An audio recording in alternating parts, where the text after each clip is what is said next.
Assalamualaikum warahmatullahi wabarakatuh.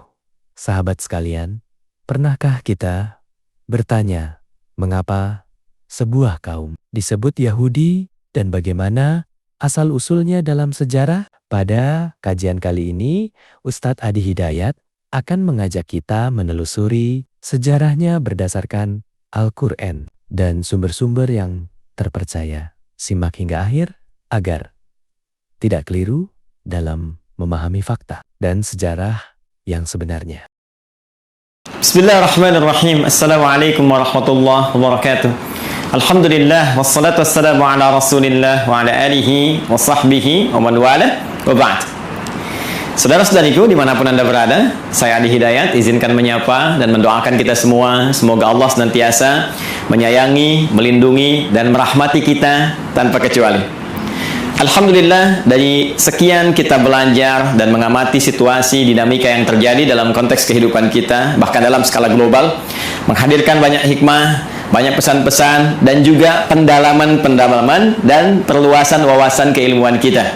Di antara itu, ada sebagian kawan juga yang bahkan banyak bertanya, banyak meminta terkait kejadian yang berlangsung di Palestina, yang sering kita uraikan, kita bahas, untuk mendalami kembali genealogi, ya, atau asal keturunan dari umat Yahudi.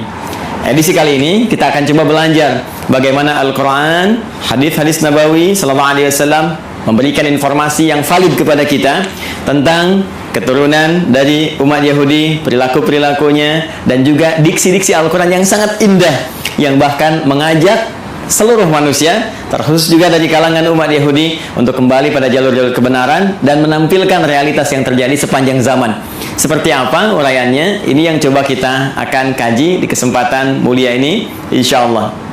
Baik, untuk menemukan jawaban tadi, kita harus menggali dulu secara genealogi, garis keturunan, baik ke atas ataupun ke bawahnya. Dari mana kemudian umat ini muncul, seperti apa perjalanannya, bagaimana karakteristiknya, dan seperti apa kita merespon dalam konteks kehidupan global ataupun konteks kehidupan kita, ya, secara individual dalam konteks berinteraksi di sosial kehidupan kita saat ini. Baik, saya akan mulai teman-teman sekalian dari Abul Anbiya dulu ya. Abul Anbiya, bapaknya para nabi. Ya, gelar ini diperoleh oleh Khalilullah yang sangat dekat dengan Allah Subhanahu wa taala, yaitu Nabi Ibrahim alaihi salam, ya. Nabi Ibrahim. Baik, saya tuliskan dulu seperti ini. Ya kan? Nabi Ibrahim alaihi salam. Baik. Nanti ini ada jalur keturunan ke atas, teman-teman sekalian, ya. Ada jalur keturunan ke bawah sini. Nah, jalur keturunan ke atasnya kalau kita sambungkan misalnya kan. Nah, ini yang walaupun ada perdebatan kita tuliskan dulu ya, dari Azar kemudian ke Teruh, kemudian ke Abir. Ya. Tuliskan begini Abir.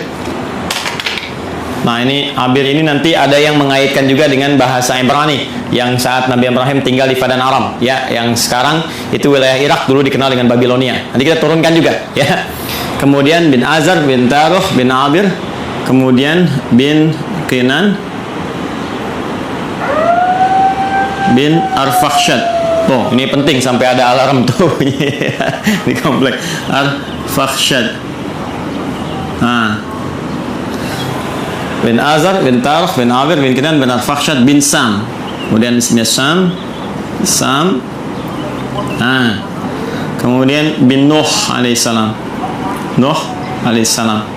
Ya, teman-teman sekalian ya.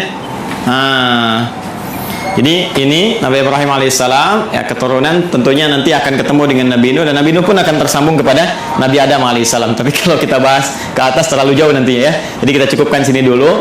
Jadi Ibrahim alaihissalam, bin Azar, bin Taruh, bin Abir, bin Kinan, bin Arfakhshad, bin Sam, bin Nuh alaihissalam. Ya.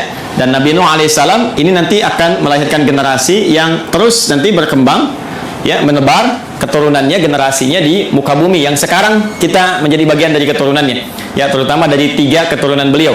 Ya, ini Nabi Nuh alaihissalam kan dalam sejarah disebutkan setidaknya ada 4 kan ya, 4 dari anak keturunan, 1 Kan'an, ya. Nah, ini yang kemudian tenggelam dalam banjir besar karena beliau tidak mengikuti arahan ayahandanya, ya. Kemudian juga nanti ada Sam. Nah, ini yang ke sini keturunan Nabi Ibrahim alaihissalam, nanti dari sini ya, tarik jalur ke atas dari Sam. Kemudian ada Ham. Kemudian ada yang keempat Yafith, ya, Yafith. Nah, ini teman-teman sekalian, tiga ini nanti yang akan berkelanjutan mengikuti Nabi Nuh alaihissalam yang naik ke kapal besar itu, ya, kemudian melewati berbagai rintangan saat terjadi banjir besar, dan kemudian mendarat dan melahirkan keturunan dari sini sampai ke populasi manusia hingga saat ini. Ya, dari Sam ini nanti melahirkan diantaranya bangsa Arab, ya. Kalau mau kita rinci lagi, teman-teman sekalian, misalnya di sini nanti ada Asyur, ya, seperti ini. Nanti ada Assyria, ya, ada Babil. Nah, yang Babilonia nanti yang Fadan Arab. Kemudian nanti ada Aram, ya, ada Finit. Ya, nanti satu garis nanti ke Ham, ini melahirkan Afrika. Kemudian juga nanti ada Kanaan. Nah, Kanaan ini Palestina, ya, dengan sekarang Palestina atau Filistin. Nah, ini yang Babilonia, yang Irak. Ini Aram, ya, Aramaik ke wilayah Syria yang ke sebelah sana. Ini Asyur, Assyria, Finit nanti ke sebagian, nanti ketemunya dengan jalur Ham nih, yang di Afrika. Kemudian ada Kaldan. Nah, ini Irak kuno, teman-teman sekalian. Kemudian juga ada Ibrani. Nah, Ibrani ini nanti ada yang juga mengaitkan dengan bahasa Fadan Arab, ya, yang di Babilonia, yang menjadikan keturunan ini nanti berbahasa Ibrani. Lalu dari situ juga ada yang mengaitkan dengan Abir, yang jadi bahasanya Nabi Ibrahim alaihissalam ketika ada di Fadan Arab. Dan ketika hijrah nanti, ya, beliau ke wilayah Syam, yang kita masuki sekarang wilayah Syria, ya, Syria, Yordania, Palestina ada di situ. Kemudian juga Libanon. Nah, nanti kemudian bertransformasi bahasanya, penyesuaian dengan Aramaik, karena itu nanti dari Ibrani ke Aramaik. Nanti kita gali bagian aspek bahasanya ketika sampai ke sana. Kemudian di sini juga ada Masri, ya, yang nanti melahirkan turunan Mesir, karena perpaduan dari sini, ya. Jadi kita temukan Asyur, Babil, kemudian Aram, Finit, Kanaan, Kaldan, Ibrani, Masri. Ini diantaranya, ya. Kita 1, 2, 3, 4, 5, 6, 7, 8. Kita hitung, ya, kurang lebih 8. Nah, nanti Sam ini teman-teman sekalian yang populer nanti masuk kepada unsur Semitik yang sekarang, ya, termasuk Arab di dalamnya. Jadi kalau ada kita dengar Smith, ya, musuhnya Keanu Reeves, ya, dalam Matrix itu, ya, ada si Smith. Sam bukan itu saja, nanti banyak kalau nanti kita belajar, ya, tentang pemikiran Hollywood. Saya nggak berinteraksi dengan film-film dan sebagainya, tapi saya baca sejarah, ya. Nanti kalau kita baca dengan pemikiran itu, suatu saat kita akan belajar, dia akan temukan banyak sekali Sam, dan itu sangat menarik, gitu, sangat menarik. Ya, kenapa temannya yang di Lord of the Ring itu kan yang mengiringi si Sam juga, ditransforma namanya Sam juga, kan? Nanti kadang-kadang ada Smith juga dan seterusnya. Nah, itu ada kaitan-kaitan nanti, ya, kaitan-kaitan dengan pesan-pesan Semitik. Cuma Semitik itu nanti tidak akan dikhususkan kepada golongan Yahudi saja. Ya, Arab juga Semit, ya. Nanti ini turunan Semitik nih, ngambung ke sana. Kanaan, Palestina juga Semit. Jadi kalau Anda anti Semit, ya anti Palestina juga. Ya, jadi kalau misalnya Anda bully orang Palestina, atau bahkan Anda, mohon maaf sekali, ya, kemudian bombardir, atau bahkan kemudian Anda zalimi, aniaya, kriminalisasi, itu anti Semit juga. Ya, termasuk ke orang Arab itu anti Semit juga. Ya, jadi Semitik ini galinya ke sini nanti. Ya, ini nanti Ham lebih kepada ras Afrika, ya, dan turunannya nanti, ya, termasuk nanti ke Finit ini nyambung ke sini. Dan ini Yafitik nanti melahirkan bangsa Eropa, dan nanti kita akan lihat turunan-turunan yang selanjutnya. Ini garis besar dulu, ya, teman-teman sekalian, untuk menunjukkan bagaimana dari garis genealogi Nabi Ibrahim ke atas, ya, alaihissalam, sampai nanti ke Adam alaihissalam. Saya izin ambil penghapus dulu, saya hapus dulu ini, ya, kemudian kita turunkan ke bawah. Jadi saya cukupkan sampai Nabi Nuh. Nabi Ibrahim ini nanti kita turunkan generasi ke bawah. Baik, bismillah. Kita akan coba turunkan sekarang jalur ke bawahnya. Kita hapus dulu ini supaya kita mengenal lebih jauh, dan kita temukan nanti genealogi kapan Yahudi itu ketemu. Ya, kapan Yahudi itu ketemu, ya, diksinya. Karena nanti redaksi Al-Quran tegas menyampaikan, makana Ibrahimu Yahudiyya wala Nasraniyya walakin kana hanifan musliman. Ya, tidaklah Nabi Ibrahim itu seorang Yahudi, seorang Nasrani, tapi beliau adalah seorang Muslim. muslim yang taat, muslim yang lurus, yang membawa garis risalah sampai dengan ke atas, ya, sampai dengan ke jalur Nabi Nuh alaihissalam. Yang ini nanti akan diturunkan Quran surah keempat ayat 163, yang nanti turunan risalah Nuh ini sampai juga kepada Nabi Muhammad SAW, ya. Inna auhayna ilaika, ya, kami wahyukan pada Muhammad SAW. Dan wahyu ini senapas dengan yang sebelum kamu, ya, kama auhayna ila Nuhin, seperti kami wahyukan kepada Nuh dan nabiyina, ya, setelah nabi-nabi setelah beliau. Jadi nabi-nabi terus sampai ke Ibrahim, sampai ketemu Nabi Muhammad sallallahu alaihi wasallam. Nah, ini kurang lebih teman-teman sekalian sampai ke Nabi Nuh ke atas, ya, dari Ibrahim terus sampai Nuh alaihi salam jami'an. Dan sekarang kita akan turunkan bagian Nabi Ibrahimnya turun ke bawah.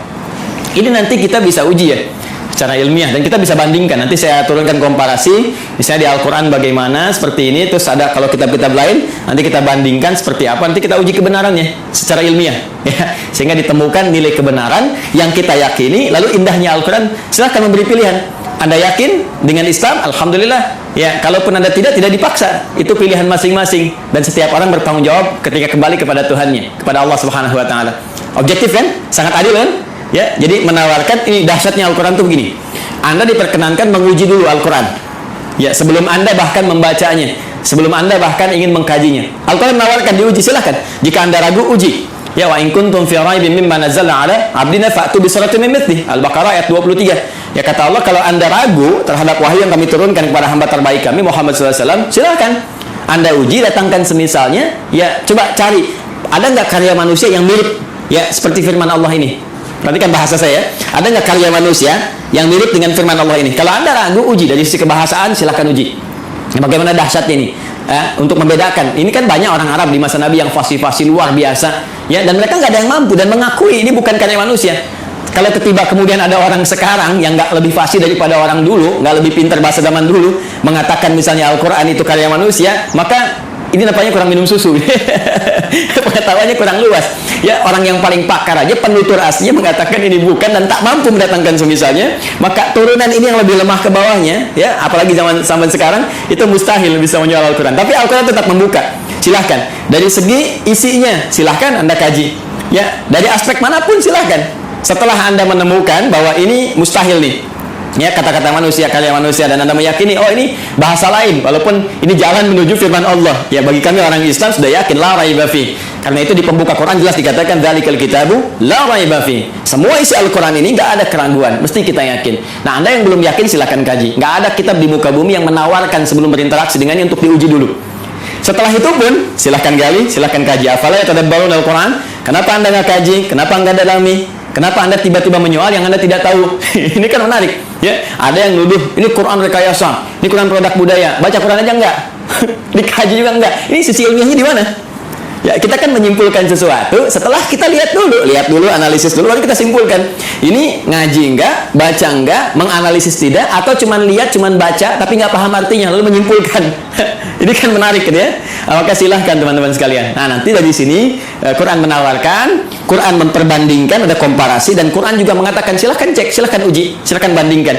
Kalau Anda yakin dengan kebenaran, dahsyatnya, walaupun apa yang ditampilkan Al-Quran benar, tetap memberikan peluang kepada Anda untuk memilih secara objektif dan tidak memaksa. La ikraha fid din, tidak ada paksaan, ya, untuk masuk ke dalam Islam. Lakum dinukum waliyadin, bagi Anda yang Anda yakini, bagi kami yang kami yakini. Tapi semua punya konsekuensi ketika kembali pada Allah Subhanahu Wa Taala. Baik, sekarang kita kembalikan ke Nabi Ibrahim alaihissalam. Teman-teman sekalian, mari kita bagi genealogi turunan ke bawahnya, ya, Nabi Ibrahim. Nah, ini spidol sudah mulai akan habis, dengan turunan ke atas saja. Saya ganti dengan yang baru. Kita ke bawah dulu, ya. Nah, seperti ini saya turunkan satu. Kemudian di sini saya turunkan dua karena keterbatasan papan tulis. Ustaz, kenapa nggak yang lebih besar aja papan tulisnya supaya banyak? Begini Nona, begini Tuan, begini Joni, Cepi, dan kawan-kawan sekalian. Ini akses naik ke rooftop di Quantum Akhir Institute. Pintunya hanya cukup untuk yang ini. Insya Allah nanti kita sesuaikan. Mungkin dari bawah kita tarik ke atas agak panjang. Ya, Bismillah teman-teman. Ini 3, ini 4. Saya cukup-cupin, ya. Ya, kita ambil dulu Quran surah ke-3 Ali Imran di ayat 33. Kemudian kita tambahkan Quran surah kedua Al-Baqarah ayat 132. Ya, dari 131 dulu. Nah, nanti ke 132 sini. Ya. Saya mulai dengan Ali Imran dulu, ayat 33. Ya, mari kita fokus, lihat sinak di paling kiri di mushaf standar ya, sebelah kiri, agak ke atas sedikit. Innallaha astafa Adam wa Nuha wa ala Ibrahim wa ala Imrana 'alal 'alamin. Sungguh Allah Subhanahu wa taala memilih di antara sekian hambanya itu ya golongan-golongan manusia tertentu ya dengan pribadi tertentu, karakter tertentu dipilih oleh Allah menyampaikan risalah Allah Subhanahu wa taala. Ya, di antara mereka adalah ya manusia pertama Adam alaihissalam sebagai penata pondasi awal kehidupan manusia di muka bumi. Innallaha astafa Adam wa Nuha. Nah, ini kemudian rasul pertama. Kalau Adam tadi nabi pertama, kemudian Nuh alaihissalam rasul pertama. Yang ini saya turunkan ini, ya. Bin Nuh Matusyail bin ini dari Sam ke Nuh bin Matusyalah bin Kinan bin Anwas bin Tif bin Adam alaihissalam. Jadi dari Adam sampai ke Nabi Nuh alaihissalam. Wa Nuha wa ala Ibrahim. Kemudian keluarga Ibrahim. Nah, ketika menyebutkan Ibrahim disebutnya ala Ibrahim. Al Ibrahim, keluarga besar Ibrahim. Ya, jadi kalau al ini teman-teman sekalian, ini menunjuk pada keturunan ke bawah ya, terus tanpa batas nih. Ya, keturunan terus tanpa batas sampai dia berakhir. Ya, makanya kalau ada surah Ali Imran berarti dari Imran dengan Hanna ke Maryam ke Isa, gitu kan? Nah, keturunan Ibrahim ini siapa saja? Nah, ini yang kita bahas wa ala Ibrahim ya wa ala Imrana 'alal 'alamin, dan juga keluarga besar Imran dari semesta alam kami pilih untuk misi dan risalah tertentu. Kemudian yang menarik ya teman-teman sekalian, ala Ibrahim ini nanti ada yang spesifik disebut dengan anak keturunan. Jadi kalau al itu terus ya sampai keluarga, sampai turunan ke bawah. Ah, nanti dari turunan anak-anak ini teman-teman ya, misalnya anak laki-laki atau ada anak perempuan, terus langsung turunannya ini secara langsung ya, secara langsung generasi pertamanya ini, nah, sampai dengan ke bawahnya nanti itu bisa disebut secara genealoginya. Kalau ini kekeluargaannya, kalau ini genealogi turunan ke bawahnya itu disebut dengan bani namanya. Ya, jadi kalau satu laki-laki disebut ibnun begini. Nah, kalau satu perempuan disebut ibnatun begini. Karena ini hamzah wasol kadang dibuang, harakat jadi pindah ke sini. Kalau harakat dipindah, kemudian ujungnya wakaf mati jadi bin istilahnya. Anak laki-laki. Ini dibuang, jadi bin, ini mati jadi bintun, binti, anak perempuan. Ya, Isa bin Maryam, Isa anak laki-lakinya Maryam. Aisyah binti Abi Bakar radhiyallahu taala anhuma ya, Sayyidah Aisyah binti Abi Bakar. Jadi anak perempuannya sahabat Abu Bakar. Ini kalau kita gabungkan keduanya ya, terus ke bawah ini, apalagi kalau ditambah jadi bani namanya. Ya, bani. Ya kan? Anak keturunan, garis keturunan, genealogi yang ke bawahnya. Baik, nah sekarang kita sambungkan ke Quran surah 2 Al-Baqarah ayat 131. 131 yang mengatakan idh qala lahu rabbuhu aslim qala aslamtu lirabbil alamin. Ini dasar pertama. Ketika Rabbnya mengatakan ya kepada Nabi Ibrahim alaihissalam, Nabi Ibrahim punya Tuhan, ya Tuhannya Allah Subhanahu wa taala, difirmankan oleh Allah aslim, tunduk patuh kamu kepada semua ketentuan Tuhan. Ya, jadi aslim itu kata perintah, fi'il amr. Ya, aslim tunduk patuh. Jadi orangnya disebut dengan muslim. Ya, bingkainya disebut dengan Islam. Jadi Islam itu bingkainya dari kata aslama yuslimu islaman. Ya, Islam itu ya disebut dengan bingkainya, frame-nya ketika kita masuk ke dalamnya beriman, yakin kita masuk. Ya, begitu masuk namanya muslim kita. Keyakinan kita menjadikan kita mukmin. Mukmin itu keyakinannya, muslim itu orang yang masuk ke dalam bingkainya. Muslim. Ya, tunduk patuh. Jadi nama muslim Islam itu memberikan kesan bahwa kita mesti tunduk, mesti patuh dengan perintah Allah Subhanahu wa taala, jangan melanggar ketentuan, ikuti semua arahan-arahan, perintahnya, jauhi larangan. Itulah Islam. Jelas ya? Orangnya muslim. Maka kata Allah Subhanahu wa taala berfirman kepada Nabi Ibrahim, "Aslim, kamu tunduk patuh pada perintah Tuhan." Ya, maka beliau katakan aslamtu lirabbil alamin. Saya siap ya Allah. Sami'na wa ata'na. Ya, kita tunduk, kita patuh, kita taat, ya kan? Maka beliau katakan aslamtu lirabbil alamin, saya tunduk, saya patuh ya Allah kepada Rabb semesta alam, seluruhnya tanpa kecuali. Maka di sini Al-Qur'an mengatakan beliau hanifah muslimah, orang yang lurus, yang tegak, yang patuh, muslim. Ya, sifatnya disebut apa tadi? Islam.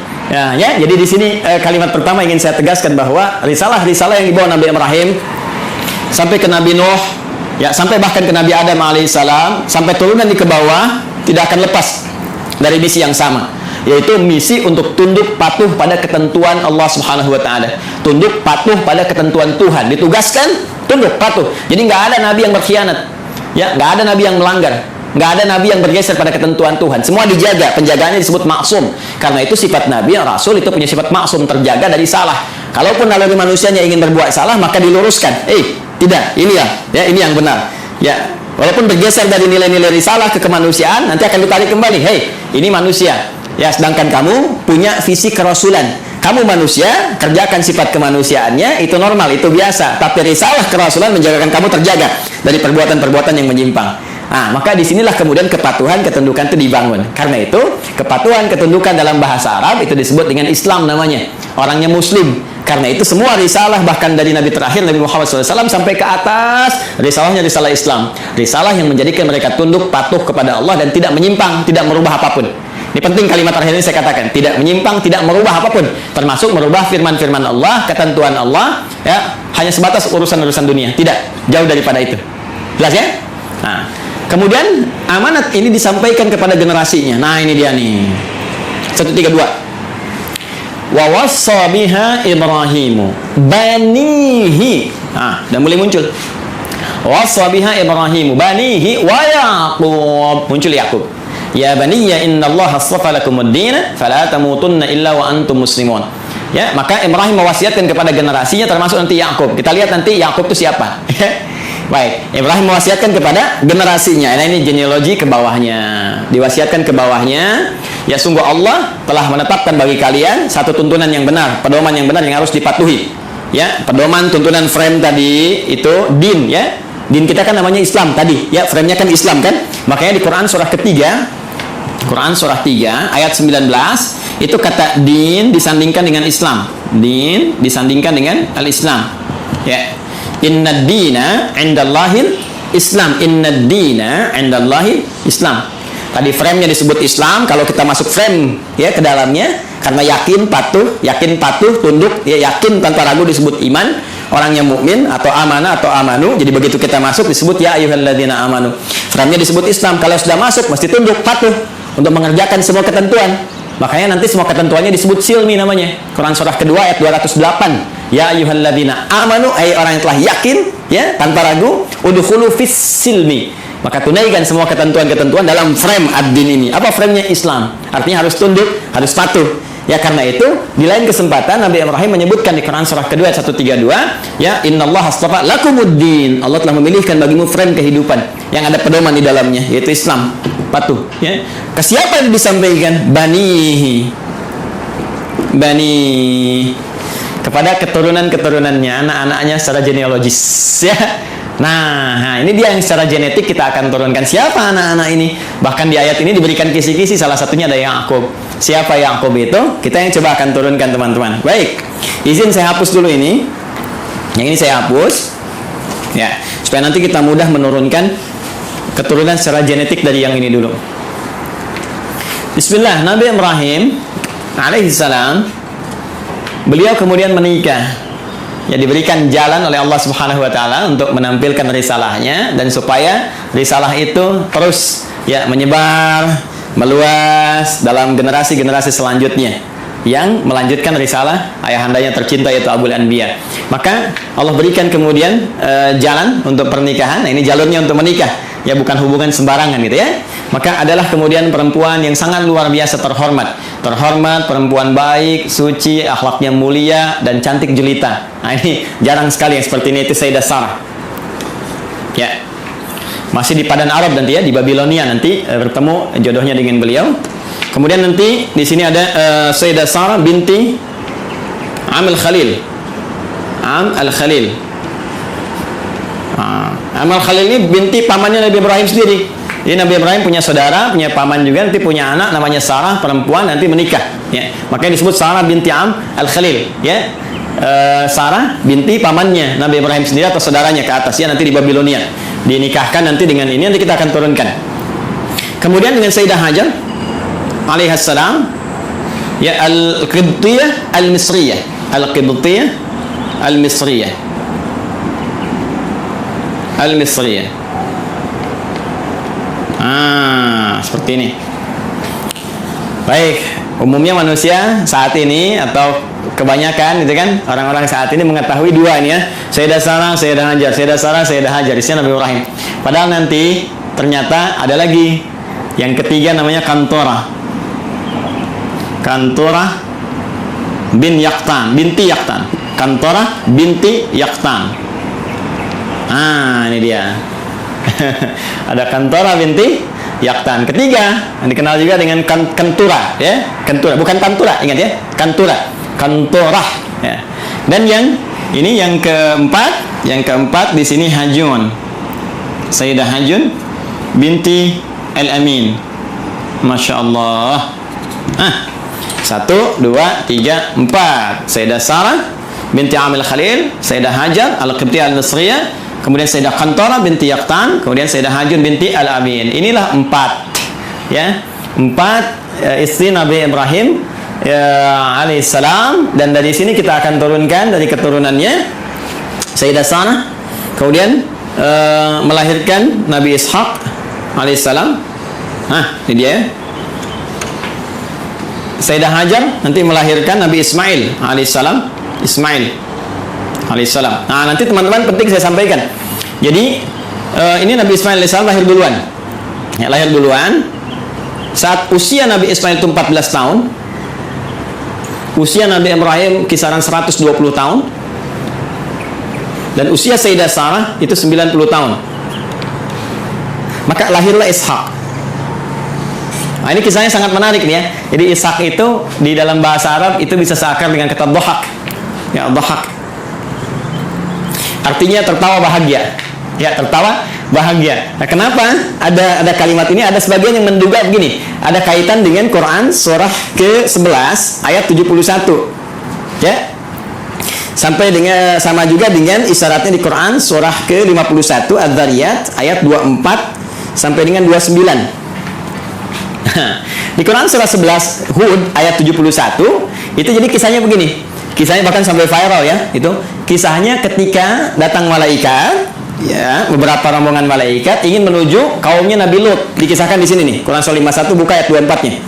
Di sebelah kanan agak ke bawah. Ya, hal ataka haditsu dhaif Ibrahim al-mukramin iddakhalu alaihi faqalu salama qala salam qaumum munkarun. Jadi datang serombongan malaikat mampir ke tempat Nabi Ibrahim. Tujuan utamanya adalah ke saudara beliau di Nabi Lut, ya. Jadi di situ di satu masa ada 2 distrik berbeda, nabinya ada 2, rasulnya ada 2, ya. Jadi nggak setiap masa nabinya 1, boleh jadi setiap tempat itu yang berbeda ada nabi juga. Nah, ini keponakannya Nabi Lut, keponakan Nabi Ibrahim. Kemudian apa yang terjadi? Ketika akan datang yang menghukum umatnya Nabi Lut yang memang minta diadab, ini keterlaluannya, minta diadab, ya, maka malaikat mampir dulu ke tempatnya Nabi Ibrahim. Ketika itulah mengabarkan bahwa Sayyidah Sarah ini yang sudah usia 90 tahun itu akan punya keturunan, akan punya anak, akan mengandung. Maka di sini kemudian beliau disebutkan sambil menepuk wajahnya, fasakkat wajhaha wa qalat ajuzun aqim. Beliau mengatakan, apa yang seperti ini masih mungkin bisa punya keturunan? Itu sambil berdiri. Berdiri itu bahasa Arabnya qaimun, qaim. Kalau perempuan tambah tak di ujungnya, qaimatun. Ya, jadi sambil berdiri menepuk begini sambil tertawa. Ya. Ini Yang seperti ini apa masih mungkin punya keturunan? Jadi ketawa gembira, tertawa dan tepuk-tepuk, ya, seakan takjub dengan keadaannya. Maka di Quran surah ke-11 ayat 71 disebutkan wa imra'atuhu qa'imatun fadhahikat fabasyarnaha bi Ishaq. Ya, Masya Allah. Wa imra'atuhu, sedangkan istrinya Nabi Ibrahim alaihissalam itu Sayyidah Sarah qa'imatun, langsung berdiri mendengar kabar itu. Ya, ketika malaikat mengatakan di surah ke-51 ini, ya, kemudian mengatakan fabasyarhu bi ghulamin alim, dia akan dapat anugerah seorang anak yang sangat cerdas, gulamun alim. Kalau Ismail gulamun halim, kalau ini gulamun alim. Ya, halim itu cerdas dan perasa. Ya, tapi gulamun alim cerdas. Jadi anak kamu akan lahir darimu anak yang sangat cerdas, gitu kan?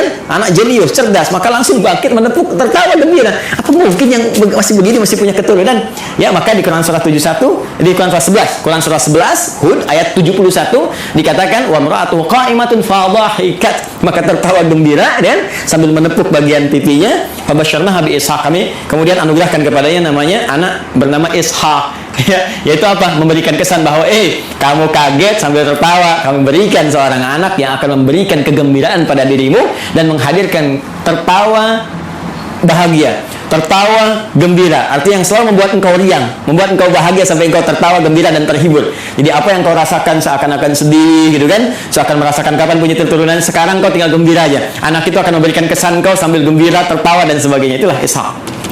Jelas, ya?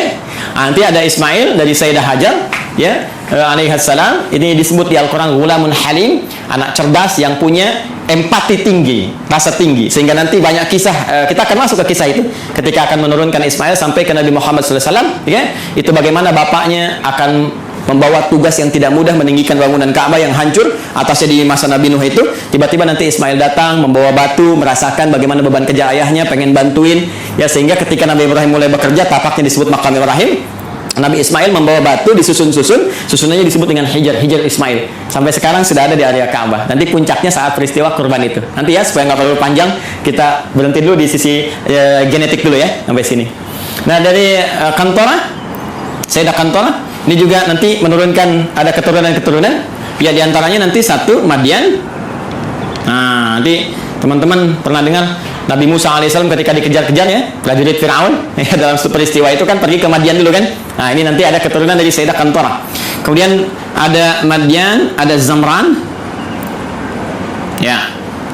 Kemudian yang ketiga ada Suraj. Nah, kemudian juga kita temukan ada Yukshan, nah, atau Yakshan, boleh dibaca Yakshan, Yukshan. Kemudian juga yang kelima ada Nasak atau Naksan, ya, Nasak, ya, atau ada yang menyebutkan Nakshan, ada yang menyebutkan Nasak, ya. Yang keenam sebenarnya ada 6 anak, cuma yang 6 tidak diketahui, tidak disebutkan. Jadi di Madian, Zamran, Suraj, Yukshan, Nasak, dan yang keenam ini tidak disebutkan, ya. Referensi ini, teman-teman, referensi yang ini ditemukan di kitabnya, namanya kita kasih ya sumbernya, supaya nggak dikira ini ngarang-ngarang gitu, kata atik nih. Nama kitabnya At-Ta'rif wal A'lam. Nah, karya siapa? Syekh Abul Qasim As-Suhaili. Nah, ini bukan hanya saya yang pertama menyampaikan, bahkan dikutip pertama kali nanti yang di dalam satu kitab yang populer, nama kitabnya Al-Bidayah, Al-Bidayah wan Nihayah, karya Al-Imam Ibnu Katsir. Nah, kalau sama dengan cetakan yang kami jadikan referensi, itu ada di jilid 1 halaman 407, ya. Nah, ini nanti disebutkan yang 5, cuma yang 6 nggak disebutkan, ya. Jadi ini ada Madian, Zamran, Suraj, Yaksan, kemudian Nasak, teman yang ke-6-nya tidak disebutkan. Ya, kalau ada perbedaan-perbedaan sedikit tipis, ya, kayak ini misalnya Nasak ada disebutkan Naksan, ini Yakshan, ada yang Yuksan, itu bacaan-bacaan di ahli bahasa atau ahli terjemah saja. Kemudian dari Hajun ini juga ada Kisan atau Kaizan, gitu kan? Kemudian ada Suraj, namanya sama dengan ini, Suraj. Kemudian yang ketiga ada Amim, ada juga yang menyebutnya Umaim, ya, seperti ini. Ada Kaisan, ada Suraj, ada Amim atau Umam. Yang keempat Lutan. Bukan Ethan, ya, Ethan Tom Cruise, ya. Lutan. Dan yang kelima Nafis. Nah, yang kelima Nafis. Ya, ada di MUI ada Ustadz Kiai Khalil Nafis. Jadi nanti nasabnya ke Nabi Ibrahim dari Sayyidah Hajun binti Al-Amin. Nah, ini ya keturunan Nabi Ibrahim alaihissalam. Ini dari sini satu, Sayyidah Sarah melahirkan Ishak, Sayyidah Hajar melahirkan Ismail, 2 kan. Kemudian dari Kantora itu ada 6, 1 tidak diketahui, nanti 2 tambah 6 8. Kemudian dari Sayyidah Hajun binti Al-Amin ada 5. 8 tambah 5 ada 13, ya. 2 tambah 6 8, ada 13 tambah 5 13. Jadi ini kurang lebih 13 keturunan Nabi Ibrahim alaihissalam, ya, dari istri-istri beliau. Dan nanti dahsyatnya nanti ya, mungkin episodenya akan panjang gitu. Di Kantora ini nanti juga ada satu penelitian dugaan kuat bahwa itu yang menjadikan turunan dari bangsa Melayu, Jawa khususnya. Ya, disebutnya bangsa Jawi gitu kan. Jawi itu dulu ya mencakup Melayu semua, karena waktu ke Arab itu dikenalnya dengan Jawi, bangsa Jawi. Jadi Jawi itu bukan cuma Jawa, yang dalam konteks ini di kita di Indonesia ada Jawa Barat, Jawa Tengah, Jawa Timur. Tapi Jawi itu nanti luas, termasuk Melayu dan sebagainya. Nanti suatu saat kita akan belajar ke sana, insya Allah. Ini teman-teman sekalian, kurang lebih ya, ini referensinya, ini gambarannya. Nah, Yahudinya kan belum ketemu, ya. Sekali lagi, Yahudinya belum belum ketemu, maka kita harus turunkan minimal sampai tadi Yakub tadi, karena kan tadi saya katakan di Al-Baqarah 132 kan, wasa biha Ibrahimu banihi wa Yakub. Yakub siapa? Yakub. Karena ini urutannya di sini 1 2 3 4, kita turunkan ini dulu. Ya. Ini saya hapus dulu yang ini ya. Sudah dicatat ya? Kalau nanti teman-teman belum sampai catatannya, nanti lihat di rekaman ya, di review, diturunkan kembali. Nabi Ishak alaihissalam kemudian menikah, tumbuh dewasa tentunya, menikah dengan seorang perempuan mulia, jelita, ya, akhlak bagus dan sebagainya, namanya Rafkah. Rafkah binti Batuil. Ini dia. Rafkah binti Batuil, gini ya, teman-teman sekalian. Dari pernikahan ini, ya, Nabi Ishak alaihissalam menikah dengan Sayyidah Rafkah binti Batuil, melahirkan 2 anak kembar. Nah, ini yang gak banyak orang tahu. Ya, siapa 2 anak kembar ini? Yang pertama adalah Aish atau Ishu, gitu kan? Ya, atau Aishu begini tulisannya. Ain, ya, sad. Ya, ya, ini satu. Yang kedua Yakub. Ini kembar ini. Tahunya kan Nabi Ishak, Nabi Yakub, gitu kan? Nah, ternyata ini kakak adik. Ini kakaknya Ish atau Ishu, ini adiknya Yakub. Gitu, ya.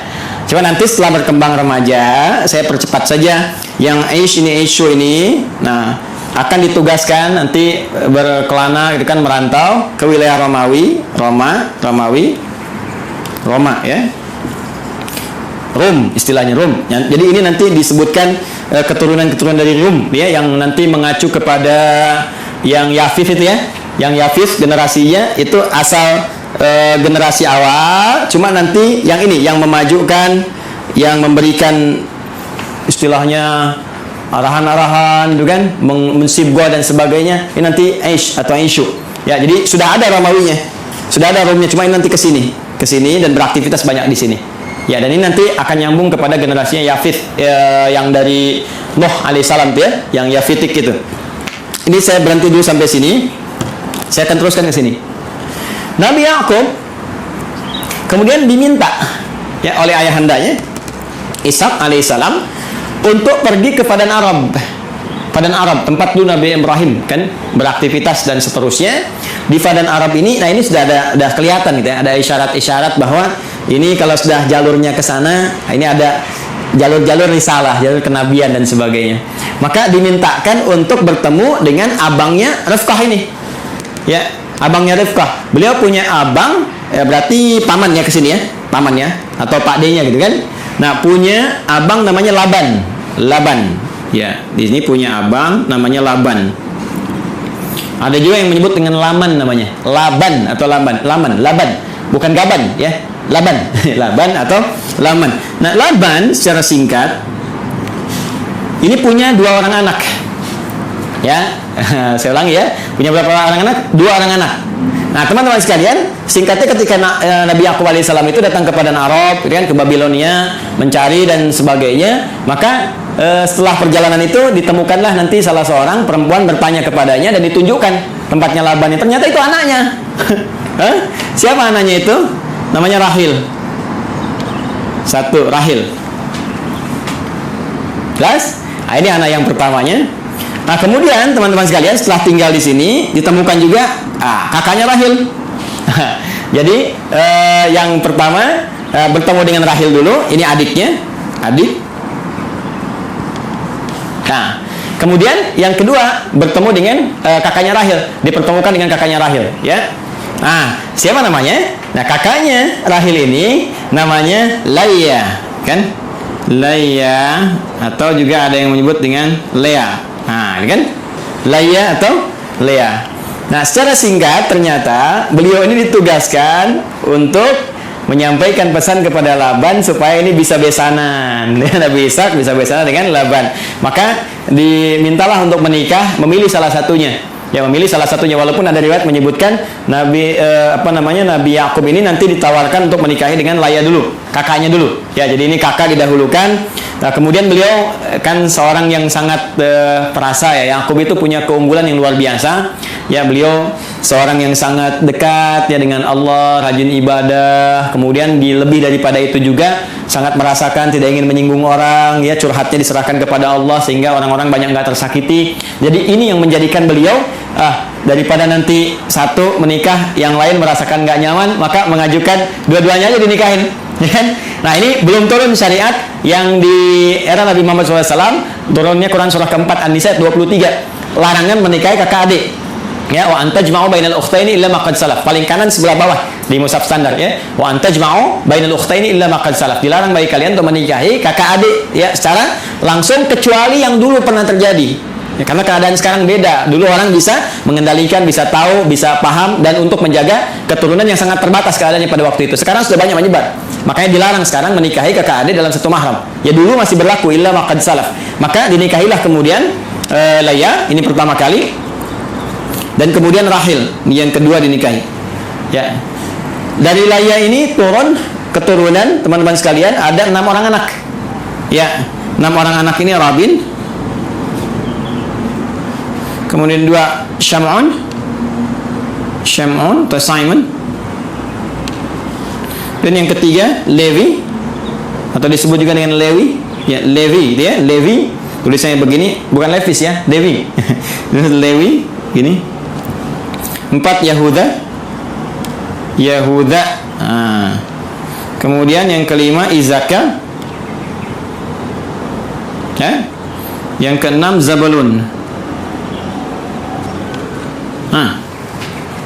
Dari Rahil melahirkan 2 orang anak, ya, 1 Yusuf alaihissalam, Rahil, ya.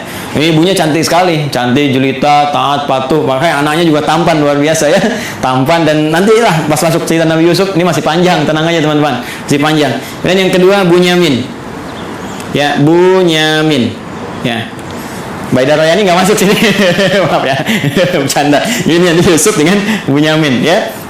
Berjalan, tiba kemudian sudah berumah tangga. Singkatnya, ini minta balik dulu, minta sowan lagi kepada bapaknya, gitu kan, supaya nanti ada bekal-bekal yang terbaik untuk dilanjutkan dan seterusnya, gitu kan. Nah, nanti teman-teman sekalian, sebelum kembali ini oleh Laban dihadirkan asisten rumah tangga untuk bantu, baik kepada Rahel ataupun Laya, supaya tugasnya lebih mudah. Karena tahu tugas Nabi Yakub pasti akan berat. Maka dikirimkanlah kemudian 2 orang untuk bantu. Laya dikirimkan Zulfa atau Zalfah.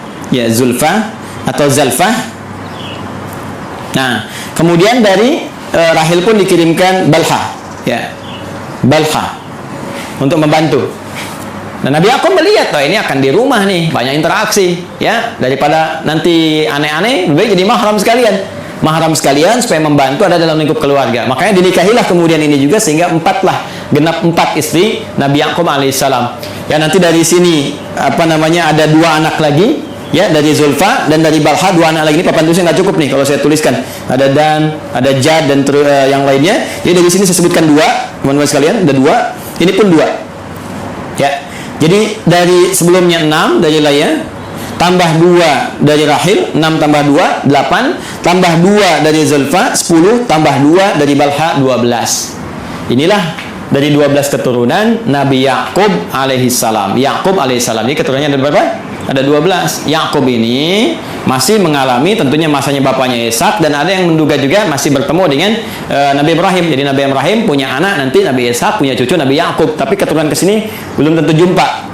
Ya, di yang cicitnya lagi sampai ke Yakub masih ada. Maka Yakub meneruskan wasiat bapaknya Ishak, Ishak meneruskan wasiat bapaknya Ibrahim. Makanya seringkali ditemukan kalimat ya Ismaila wa Ishaqa wa Yaquba, gitu kan, wal asbat. Asbat ini 12 ke sini. Jadi Yakub meneruskan ke sini. Ya, nah ini teman-teman sekalian gambaran ini. Nah, Nabi Yakub ini seperti saya katakan tadi, nabi yang sangat baik, taat, patuh, gitu kan. Ciri-ciri hamba lah. Hamba dalam bahasa Arab disebut abdun. Dalam bahasa Ibrani pada saat itu disebut dengan Isra. Ya, hamba siapa ya? Hamba Allah. Jadi kan puncak pujian Allah kepada ya ciptaannya, makhluknya, manusia itu sifatnya bukan disebut Nabi Rasul. Nabi Rasul itu menunjuk pada tugas dan berita besar yang dibawa. Puncak pujiannya justru terletak pada kalimat hamba, abdun. Makanya Rasulullah SAW ketika diisrakan itu disebutnya dengan kata abdun. Subhanalladzi asra bi'abdihi. Ya? Maka ini pun dipuji dengan sifat penghambanya, itu Isra, hamba Allah yang taat. Allah dalam bahasa Ibrani pada saat itu disebut dengan il. Ya, maka disebut dengan Israel, Israel, Israel. Asalnya kata Israel ini menunjuk kepada Yakub alaihi salam. Mana Nabi Yakub nih ya? Nah, di sini. Nih. Asalnya menunjuk kepada Nabi Yakub alaihi salam, yaitu Israel. Nah, il ini sudah kita temukan juga di Jibril, Mikail, Israfil, Israel, ya, malaikatnya Allah Subhanahu wa taala. Israel hamba, ya, il Allah yang taat, yang soleh. Anak-anak tadi yang ini, teman-teman masih ingat kan istilahnya? Ya kan? Kalau dikumpulkan semuanya menjadi bani kan istilahnya? Maka muncullah istilah Bani Israel. Bani Israel. Jadi asalnya konotasi Bani Israel itu positif. Anak-anaknya keturunan Nabi Yakub yang soleh, yang baik. Nabi Yakubnya yang soleh, yang baik. Nah itu disebutkan Bani Israel supaya memberikan kesan untuk ikuti bapakmu. Jangan menyimpang, jangan jauh-jauh. Makanya di Quran nanti banyak diksi menunjukkan ya Bani Israel, ya Bani Israel. Disadarkan lagi, hai Bani Israel, kamu ini kan punya kelebihan, bapakmu itu baik, bapakmu soleh. Jangan berbuat seperti ini. Itu menodai cita keluarga, ya, menyakiti bapakmu dan memberikan kesan yang tidak bagus itu dalam keluarga, dalam keturunan. Maka perbaiki, ajak balik. Bahkan nanti diajak untuk kembali lagi. Ketika menyimpang, ajak balik. Sifatnya disebutkan, kata kerjanya disebutkan. Nah, apa sifatnya itu? Apa kata kerjanya? Dan dari mana kemudian muncul generasi Yahudi? Ya kan? Ada yang mengatakan ini paham keagamaan, ada yang mengatakan turunan dari 12 anak yang ini muncul. Siapa 12 anak ini yang melahirkan Yahudi? Apakah itu paham, benarkah paham keagamaan atau keyakinan atau doktrin tertentu? Ya, sampai kagetnya sampai tukang-tukang juga lewat ngasih intro. Kalau Anda mendengar, kita akan lanjutkan dan sambungkan di kesempatan yang lain insya Allah. Hadis yang perdana tentang genealogi Yahudi dalam Al-Quran, hadis-hadis Nabi dan fakta sejarah yang kita gali. Adi Hidayat, semoga bermanfaat.